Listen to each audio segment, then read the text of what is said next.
저희는 이제 첫 번째 이슈로 한번 넘어가 보겠습니다. 자, 이 티몬과 위메프 사태. 우리 지원님 이거 혹시 쓰시나요? 티몬하고 저는 위메프? 티몬을 좀 쓰다가 요새 좀 바빠갖고 뭐 물건 주문할 일이 없었어요. 네네.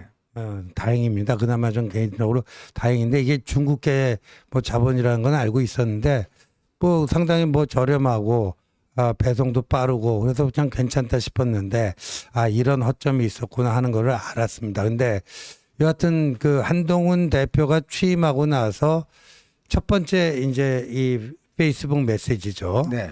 이거를 지금 위메프 티몬 사태에 대한 신속한 해결, 그다음에 피해자 구제, 재발 방지에 대한 근본적인 대책 뭐 이런 거를 했고요. 그다음에 특히나 이제 그 한동훈 대표가 이번 사태 책임자가 그 Q10의 구영배 대표 아닙니까? 네네. 그 경영진이 신속하게 책임지는 모습을 보여야 한다. 이거를 특별히 그 페이스북 메시지에서 강조를 했어요. 근데 지금은 이 지불 정지 이 상황이 되고 나서 Q10 오너 구영배가 공개석상에 나타나질 않았잖아요. 네네. 그러다 보니까 이 사람이 이거 그 본사는 또 싱가포르에 있다면서요. 네, 그래. Q10이라는 회사. 네, Q10. 그러니까 뭐 어디 뭐 국외로 도피한 거 아니냐 별의별 얘기가 다 나왔는데 뉴시스가 뭐 저기를 했더라고요. 문자를 주고 받아가지고 구영배 오너도 당분간 국내에 있으면서 실질적인 수습안을 마련하겠다. 뭐 이제 한동훈 대표 페이북 메시지하고 어떤 연관성이 있는지는 모르겠는데 지금 일단 이렇게 가고 있습니다. 네. 예. 자, 뭐 아마 저는 사실 뭐 이게 이커머스라고 하는 거 잘 이용을 안 하니까요. 이제 잘 몰랐었는데 여러분 아마 이렇게 이해가 쉬울 것 같습니다. 네이버 쇼핑하고 쿠팡 뭐 이런 거 많이 쓰시잖아요. 요즘은 이제 오픈 마켓이라고 그래서 여러분 아마 쿠팡으로 뭐 다 사시잖아요. 이렇게 요즘은 뭐 아마 대세일 겁니다. 물품들 사시고 할 텐데 해외 여행이나 뭐 이런 거 같은 경우도 다 이제 이런 형태로 하는데 우리나라에 이제 이 위메프하고 티몬이라는 이런 이커머스 회사가 있습니다. 그거 한번 국내 오픈마켓 시장 그래프 한번 보실까요? 저기 보시면 알겠지만 쿠팡과 네이버가 역시 뭐 가장 강자고요. 그 다음에 이제 대기업들이 하고 있는 뭐 이런 것들이 있습니다. 근데 위메프와 티몬이라는 회사가 있어요. 원래 이 회사는요, G마켓을 처음에 만들었던 이제 구영의 구 대표가 만들었다가 국내 이제 팔고 그 다음에 이제 상하이하고 싱가포르로 가면서 거기서 이제 Q10이라는 회사를 만들었어요. 근데 그때 팔 때 뭐냐면 10년 동안은 국내 시장에 안 들어오겠다는 각서를 쓰고 왔습니다. 근데 그 10년이 지나서 들어와서 이커머스 회사를 여러 개를 인수합병을 했습니다. 한 5개 정도를 인수합병을 네. 하고 또 로지스틱 이제 배달 회사도 이제 그렇죠. 인수해서 했는데 문제는 이제 여러분들께 처음에 이제 이커머스를 사게 되면 그다음에 실질적으로 그 회사에서 원래 회사로 지급하는데 그 시간 타이밍이 있어요. 한 몇 달이 있습니다. 그렇죠. 근데 그때 그 돈을 갖다가 빼서 다른 데 지금 전용을 한 거예요. 그렇죠. 본인 본사에 전용하다 보니까 지금 이렇게 해서 사용했던 지금 금액이 어마어마한 금액이 됐다고 그럽니다. 그래서 이게 실적으로 뭐 꽤 많은 피해가 나서 실제로 소상공인이나 그다음에 이제 중간 업체들이 거의 뭐 부도 직전이라고 그래요. 그래서 며칠 전에 그 팀원 본사에 가서 많은 분들이 항의 시위를 하다가 너무 덥고 막 하니까 쓰러진 분도 계시고 탈진한 분도 계시고 왜냐하면 여러분 여름철에 휴가철에 지금 해외여행들 가족들하고 간다고 그 회사 이제 이걸 뭐 한 900만 원, 뭐 1000만 원 이렇게 결제하잖아요. 근데 실질적으로 그 여행사에는 결제가 안 돼 버린 거예요. 그러니까요. 돈이 날아가 버린 거예요. 네. 그러니까 이분들 입장에서는 완전히 뒤통수를 맞은 거거든요. 근데 이 피해자가 어마어마하게 많다고 그럽니다. 특히 젊은 층들이 좀 돈을 아끼려고 쿠폰도 사고 뭐 이런 것들 사면서 이제 많이 활용을 했잖아요. 근데 그게 다 소용이 없어졌어요. 자, 그러니까 가서 환불해달라. 라고 지금 하고 있는데 돈은 얼마 없고 환불은 다 못 해주고 자 이러다 보니 이 사태가 커진 겁니다. 그러니까 정말 우리 그 시민들의 입장에서 보면 몇 분 아끼려고 또 저거 하려고 가서 제가 더 더운데 애 업고 가서 지금 저렇게 해서 쓰러진 분도 계시고 하잖아요.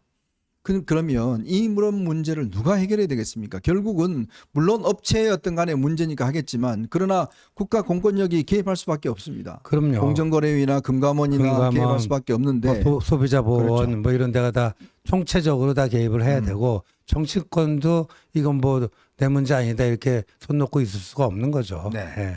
자, 이런 상황에서 야당은 지금 뭐 맨날 지금 탄핵한다고 뭐 용산가 시위하고 뭐 아무 생각이 없습니다. 이렇게 국민들이 어려움을 겪어봤자 아무 소용이 없어요.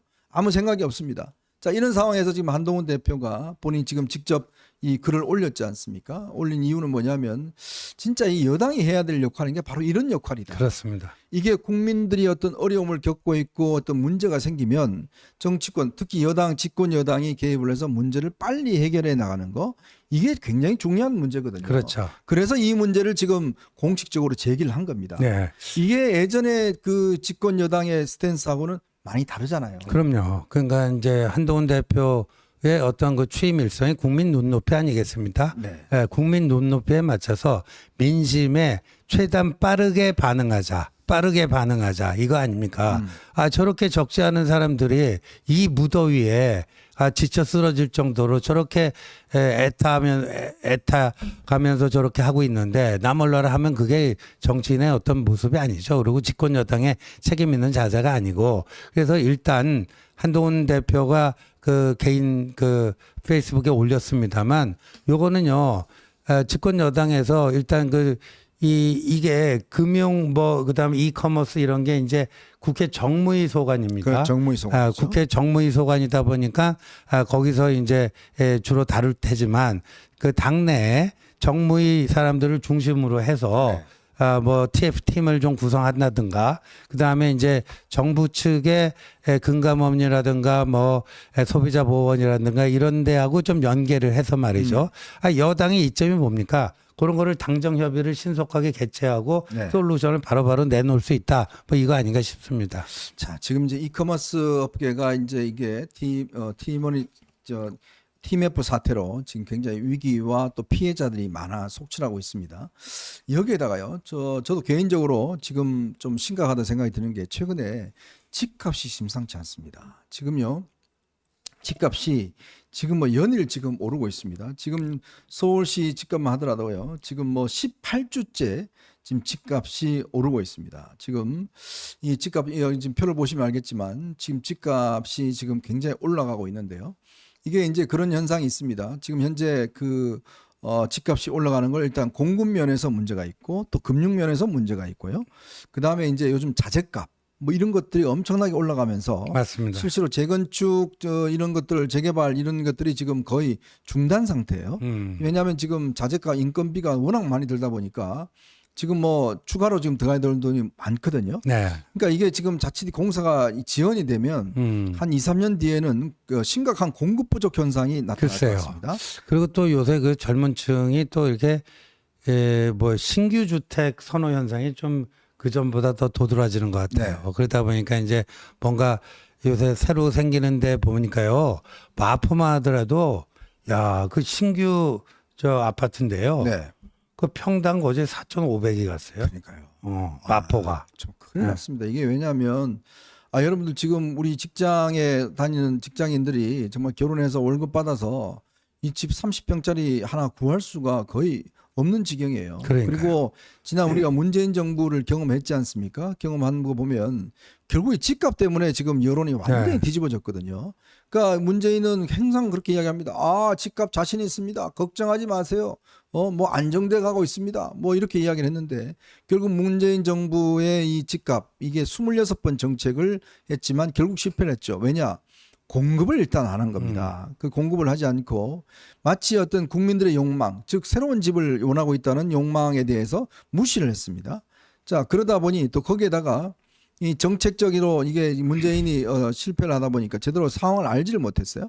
그러다가 결국은 이 정권 교체로 이어진 거 아니겠습니까? 그래서 윤석열 정부 들어와서 집값이 많이 안정이 돼 있습니다.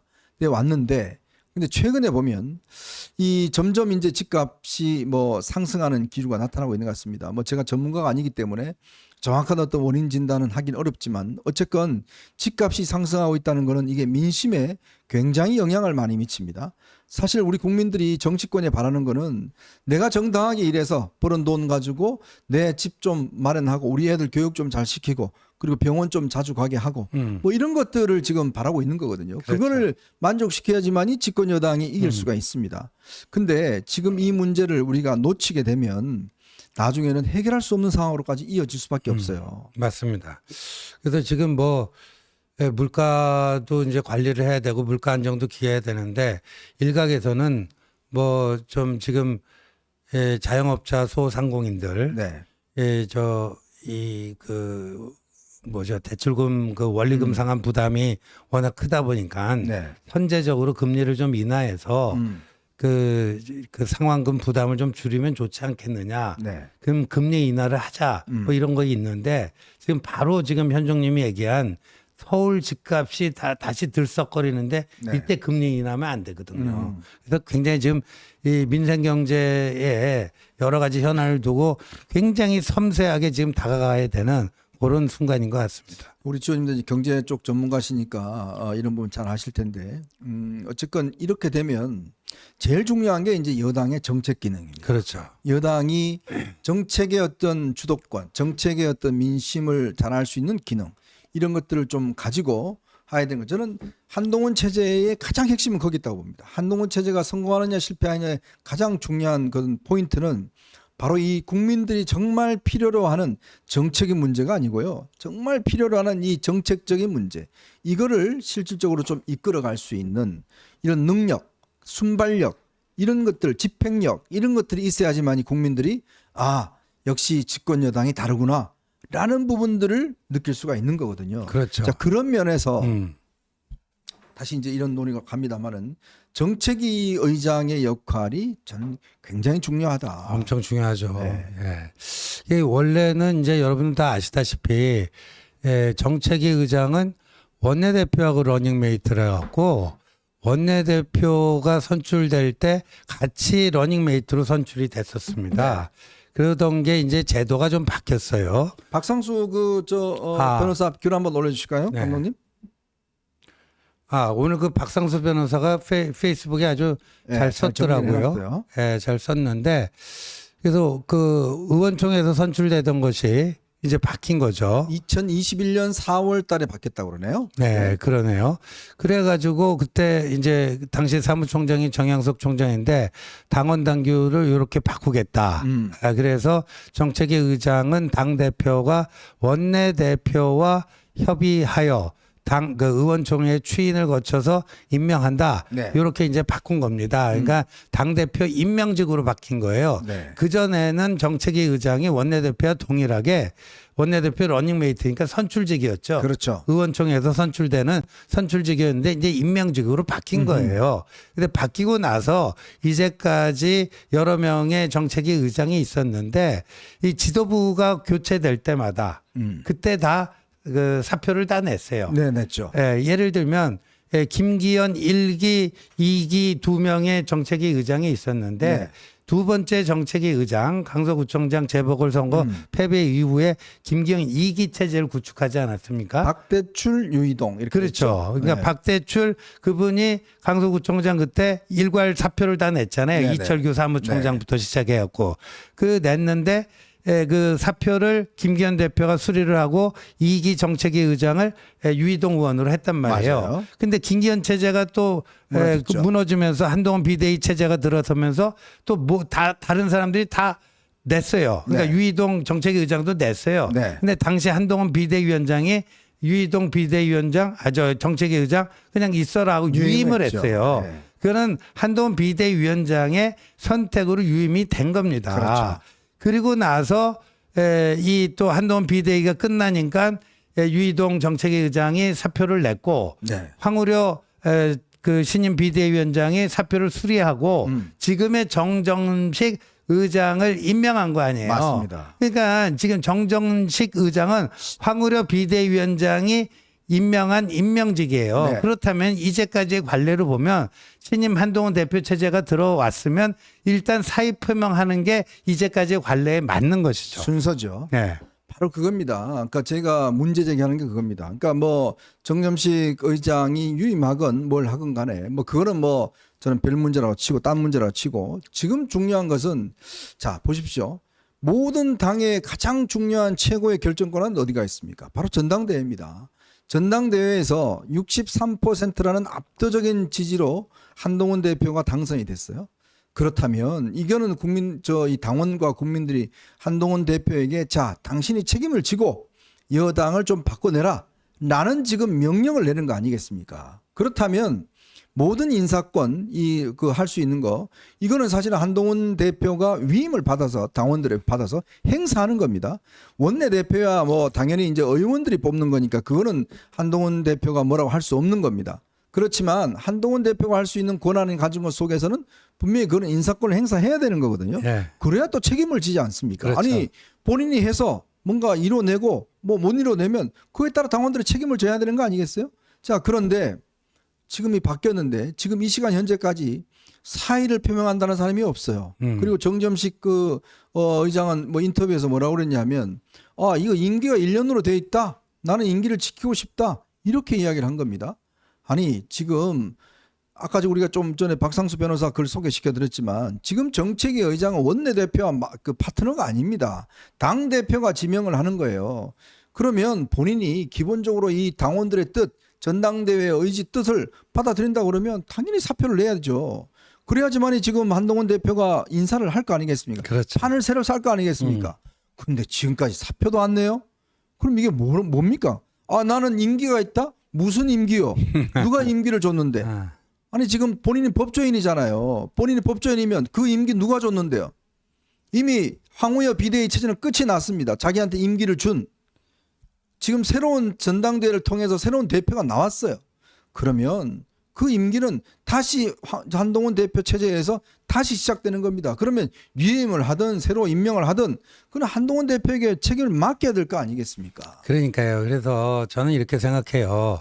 지금 이제 요번에 박정훈 의원이 이제 최고위원 팀 한동훈에서 안타깝게도 이제 당선이 안 돼가지고 최고위 구성이 안정 과반이 좀 안 된다. 네. 그러니까 이제 정책위 의장을 어떻게든지 친윤이 아니라 친한으로 바꿔서 요거를 9명 중에 한 5명을 확보를 해야 된다. 이런 논의도 일부에서는 있습니다. 근데 네. 저는 그런 차원에서 드리는 말씀이 아니에요.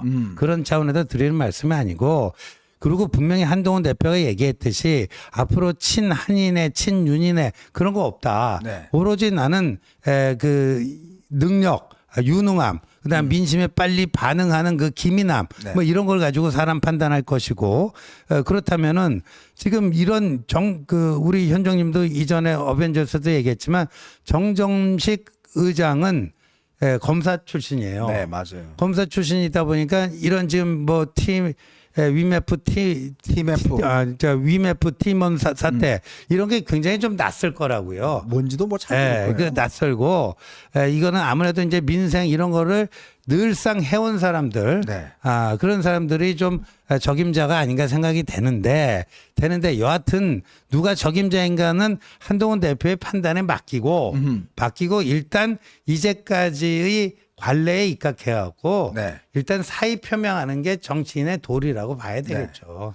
자, 이게 우리가 앞서서 팀F 사태뿐만 아니라 집값 문제 등등 이야기를 했지 않습니까? 지금까지요. 당이 이게 지금 계속 정부 여당에 그냥 어떤 면에서 보면 그냥 뭐 딸려갈 수밖에 없는 이유가 뭐냐면 전문가가 없습니다. 지금요. 기재부 장관이나 뭐 전문가들이 뭐라 이야기를 하면 뭘 반발을 못 해요. 왜냐? 정책적인 능력이 없기 때문에 그렇습니다. 이게 정책이라는 게 여당 정책위원장이 꽤 다방면에 걸쳐서 정책적인 어떤 능력, 그다음에 이런 것들 가지고 있어야 되는데, 근데 그렇지 못하다 보니까 아니 뭐 제가 무시하는 건 아닙니다만은 검사하던 분, 변호인 하던 분이 이 TMF가 뭔지 이거에 대해 제가 정말 느끼는 게 뭐냐면 저는 이 사태가 딱 터졌을 때 정책위원장은요 즉각 반응을 해야 됩니다. 이런 게 터졌어. 그러면 이걸 어떻게 될 것인지에 대해서 먼저 치고 나갔어야 돼요. 먼저 치고 나가고 자 정부 빨리 와 금감원 관계자 와 그다음에 와 회의 만들어서 야 이거 어떻게 된 거야 지금 실태 파악부터 하고 그럼 이거 정부가 할 수 있는 일이 뭐야 법적으로 할 수 있는 일이 뭔가 그다음에 아니면 피해자들에 대해서 어떻게 우리가 당과 정부가 할지 이런 문제를 속도감 있게 빨리빨리 하는 게 저는 이 변화된 지금 여당이 할 일입니다. 맞습니다. 뭐 주말이라고 지금 지역구 내려가고 뭐 하고 이게 아니라 정책위원장 정도 되면 이런 정책적 핫 이슈에 대해서 국민적 관심사에 대해서 먼저 대책을 마련하고 하면 국민들이 보시기에 야, 저 야당은 맨날 지금 탄핵하고 시위하고 아무 생각 없는데 그래도 여당이 이 정책 좀 챙기고 있구나. 우리 마음 좀 아는구나. 라고 느낄 거 아니겠습니까? 그러니까 이제 이 한동훈 대표 선출되고 이제 첫 번째 주말인데 오늘이 일요일입니다. 네. 그러니까 어제건 오늘이건 이 TMF 사태 긴급 당정 회의를 국회에서 연다. 당연히 했어야 되죠. 네, 긴급 당정 회의를 열고 브리핑을 하고 그 당정 회의 결과를 네. 그래서 일단 그 응급 조치 취하고자 하는 건 무엇이며 네. 그다음에 뭐 어떻게 하려고 그런다. 뭐 이런 정도라도 이거를 하는 게 그게 바로 집권 여당 아니겠습니까? 그렇죠. 그게 바로 집권 여당입니다. 네. 자, 국민들이 가려워하시면 긁어줘야 됩니다. 긁어주고 국민들이 아파하시면 가서 약이라도 발라드리고 아유 어디 아프신가 물어보기라도 하고 정말 물통이라 들고 가서 시원한 얼음으로 들고 가서 저 TMF 그쪽에 그 계신 분들한테 물이라도 드리고 힘이라도 내시라고 그러고 그렇게 해야 되는 게 집권 여당의 자세예요. 국민들이 뭘 아픈지 뉴스 안 봅니까? 텔레비 맨날 저 뉴스 보면은 거기 뭐 정말 이 더운 여름에 그냥 다들 돌려달라고 하지 않습니까? 물론 그게 개인 차원이라고 하지만 그러나 또 개인 차원의 일이지만 무시할 수 없는 게 정부와 여당의 역할입니다. 그런 어떤 아픔이 있는 분들에게 악수라도 하고 따뜻한 격려라도 하고 힘이라도 대드리고 상담이라도 하고 하는 게 지금 집권 여당의 일인데 바뀐 게 없어요. 변화된 게 없어요. 근데 한동훈 대표가 지금 바뀌려고 지금 이런 메시지까지 내지 않습니까?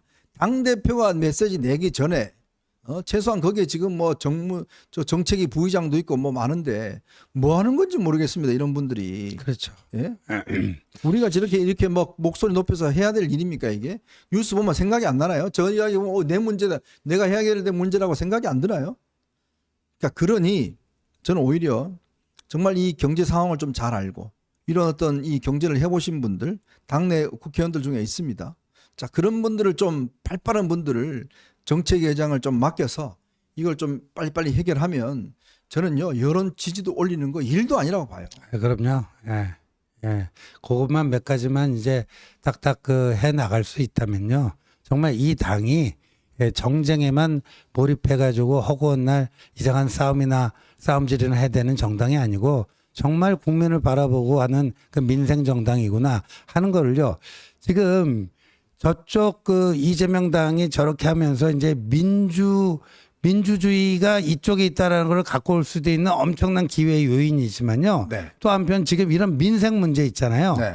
아니 저쪽은 지금 뭐 서로 지금 뭐 90%의 뭐 최고위원 2등 다툼한다고 저러고 있는데 여기서 이제 전당대회도 끝나고 이런 거 그냥 딱딱 그 좀 제대로 현실성 있게 하면 얼마나 좋습니까? 네. 어렵지도 않아요.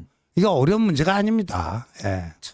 이 참 저는요 이게 정치인들이 자꾸 무슨 뭐 당내 뭐 어떤 개파 문제 이런 데는 참 빨리 움직여요. 서로 모여갖고 약 저녁에 만나서 막 회의하고 뭐 어디에 줄 서야 될지 그는 정말 빨리 움직여요.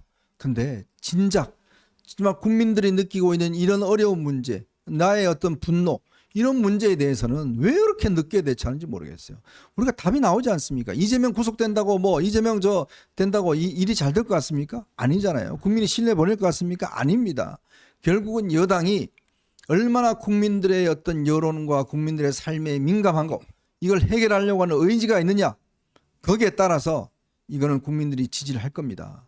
이게 외생적 변수가 아니에요. 우리가 얼마나 잘하는가에 따라서 국민들은 지지합니다. 제발 좀 정신 차리십시오. 이게 왜 이번에 63%라는 의미로 한동훈 대표에게 국민들이 다 표를 줬느냐. 제발 지금 이 대통령실을 하는 거 이거 정부가 이게 늦장 부리는 이거 좀 빨리빨리 좀 개혁하고 당내에서도 좀 국회의원들 좀 태도 좀 바꾸고 그거 하라고 몰아준 거 아니겠어요? 맞습니다. 양심 있다면 본인들이 이런 능력이 없다면 자리 내놔야죠. 뭐하러 그 지킵니까 정책회장을? 뭐 폼 잡으려고 정책회장 합니까? 그런 능력이 없으면 재판은 능력이 없으면 다른 사람 맡기세요. 저는 그런 의미에서 정말 지금이라도 빨리 움직이고 더군다나 이 정책위원장도 다른 당직자들도 이게 지금 국민들이 63%나 지금 지지를 해주고 압도적 표시했는데 지금 아무런 지금 한 명 사퇴하는 사람도 없다는 게 저는 이거는 뭐 웃기는 지금 이 저 여당 아닙니까 지금? 뭐 하겠다는 거예요? 뭐 이제 전당대회에서 안 됐으니까 이제 그냥 자리로 그냥 한번 한동훈 대표가 맞짱 한번 떠보겠다는 거예요? 뭐예요 지금? 아니 그리고 오늘 보니까 이제 뭐 우리 한동훈 대표 지지자들이 정점식 정책위 의장 페이스북에 와갖고 막 사퇴라고 뭐 네. 막 뭐 댓글들 단다고 그러는데 다 폐쇄해 버렸더라고요 또. 예. 근데 아니 이렇게 저기 해야 된대요. 우리가 그 선의의 의사 표시는 해야 되는 거죠. 거기다 욕설이라든가 뭐 이런 건 절대 인신 모독성 뭐 그런 거는 하면 안 되고, 그리고 이제까지의 관례를 보아오면 당신이 기본적으로 사의 표명 정도는 해야 되는 거 아니냐. 네. 이런 정도의 의사 표명은 저는 평화롭게 좋은 말로 얼마든지 할 수 있다라고 봅니다. 참 기본이 좀 돌아가라 기본으로. 제발 좀 우리 국민들이 특히 여당 지지자분들이 항상 지적하는 게 그거 아닙니까? 좀 염치가 있게 움직여라. 좀 기본이 되라라는 요구입니다. 이게 어렵습니까? 제발 좀 안 그래도 날씨 더운데 좀 이게 자꾸 자리 지키려고 너무 하지 말고 좀 깔끔하게 일을 처리하는 그런 모습이 되었으면 좋겠습니다.